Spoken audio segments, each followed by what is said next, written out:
तर एक महत्त्वाची बातमी समोर येतेय।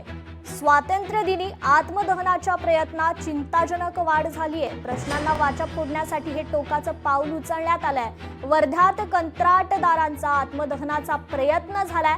बुलढाण्यात जवानांच्या आईचा आत्मदहनाचा प्रयत्न झाला, तर धुळ्यात पीडित मुलीच्या आईचा आत्मदहनाचा प्रयत्न झालाय। आज स्वातंत्र्य दिनी मात्र आत्मदहनाच्या प्रयत्नांत चिंताजनक वाढ झाल्याचं समजतंय। ही दृश्य आपण या ठिकाणी पाहतोय।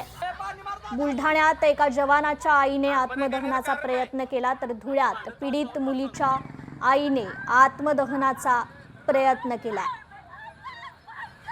वेगवेगळ्या ठिकाणावरून ही दृश्य आपण या ठिकाणी पाहतोय।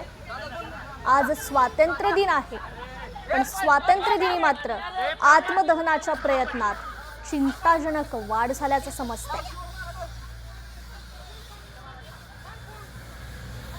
इकडे बुलढाण्यात एका जवानाच्या आईने आत्मदहनाचा प्रयत्न केलाय, तर धुळ्यात पीडित मुलीच्या आईने आत्मदहनाचा प्रयत्न केलेला आहे।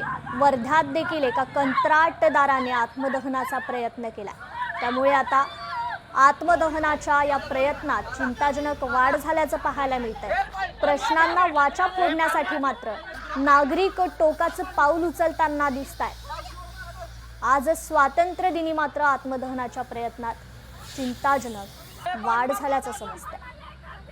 आत्मदहन करण्याचं कारण काय? लोकशाही मराठी ऐका, पहा, जागरूक रहा।